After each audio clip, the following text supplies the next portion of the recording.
I mentioned earlier that today's national debt can never be repaid.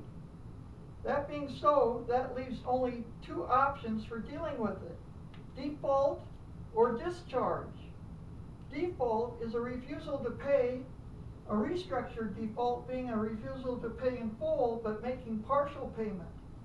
Any default will tend to cause a rise in interest rates. A large enough default and large enough rise in interest rates would send our nation's economy into a deep depression, potentially far more devastating than the Great Depression of the 1930s. Discharging the debt with depreciating or worthless currency is the only other option in today's monetary system. Some of the debt has already been discharged in terms of purchasing power with depreciating currency through inflation. A terminal discharge of the debt will eliminate the national debt through hyperinflation. This will also eliminate the middle class and ultimately also send the nation into a deep depression. It was the hyperinflation of the Weimar Republic during the 1920s and the accompanying social and political unrest and chaos that subsequently led to the rise of Adolf Hitler in Nazi Germany. So under the economic and monetary system now operating in the U.S., the only options for dealing with the national debt are default or discharge with fiat currency, or perhaps some of both. Either will be devastating to our country and to we the people. Note that these two options, default or discharge with fiat currency, are the only options under the present monetary system now operating in the U.S., and that with either option, the present system will essentially self-destruct. There is a way to minimize the painful consequences of the national debt by replacing the present system with the constitutional monetary system that operated in the U.S. in former times. There will be painful consequences whether the present system is replaced with the constitutional monetary system before the present system self-destructs or after the present system self-destructs. But the pain can be lessened by doing so before. Furthermore, if the present system is not replaced by the constitutional monetary system before the final collapse, there is a good chance that the resulting social and political unrest and chaos will usher in a totalitarian regime under the control of the very miscreants responsible for the creation of the Federal Reserve and the saddling of our nation with unprecedented amounts of debt.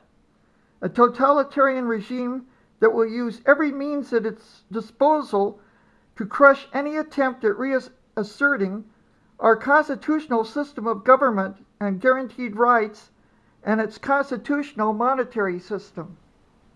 Therefore, to minimize the painful consequences, I recommend that we the people make every effort to replace the present fiat funny money, fraudulent fractional reserve banking system with the constitutional sound money and accompanying honest banking system as soon as possible, and hopefully before the present system collapses.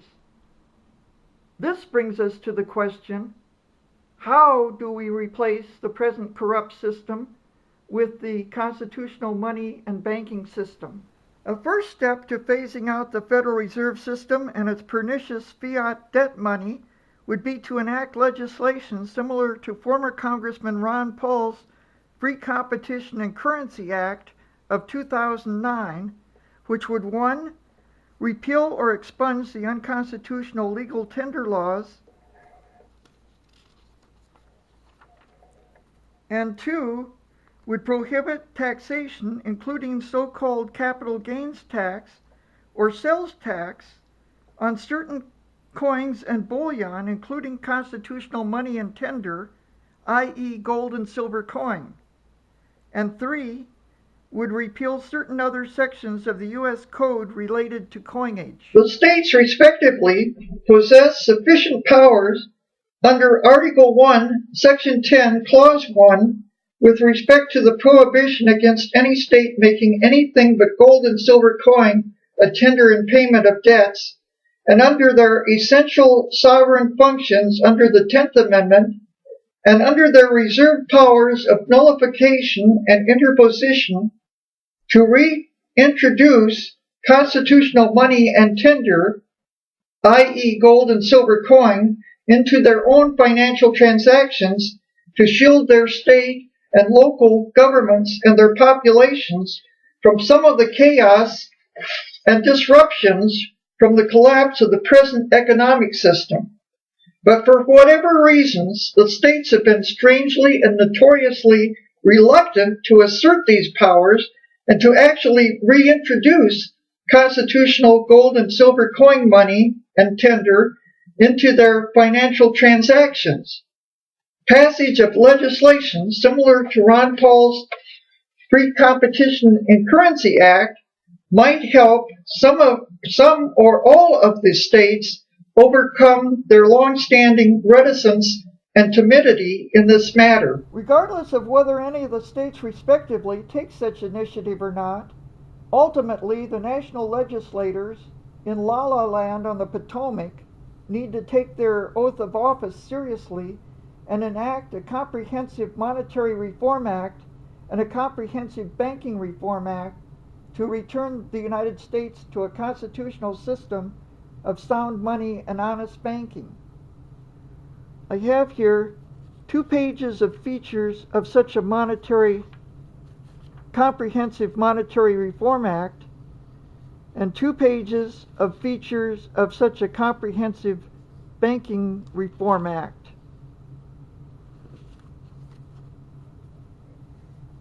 Under these acts, the Federal Reserve would not be abolished all at once, but would be phased out over time. That is, it would be disestablished. Under these acts, financial transactions could be contracted in constitutional silver dollars or equivalent value in gold coin, but those financial transactions contracted in Federal Reserve note pseudo-dollars would remain payable or dischargeable in Federal Reserve note pseudo-dollars, unless renegotiated in constitutional silver dollars or equivalent value in gold coin. However, they would not be renegotiated Federal Reserve note pseudo-dollar for constitutional dollar at equal parity, but rather at the free market conversion rate between the two instruments, one constitutional dollar being far more valuable than one Federal Reserve note pseudo-dollar. So here it is. This is how to minimize the painful consequences of the national debt. Return to the constitutional monetary system and a banking system compatible with it, in which government punishes abuses by the banking interests and does not partner with the banking interests in those abuses. If you think of the failing economic system that exists in the U.S. today as a sinking ship, a sinking Titanic, you see the lamestream media and the typical politicians talking only about rearranging the deck chairs. Here, folks, here are the lifeboats you've been searching for. This way to the lifeboats. The lamestream media and the typical politicians may be content with going down with the sinking ship, but let them know loudly and clearly that we the people have other plans and are determined to save ourselves and our posterity from their failed and sinking system.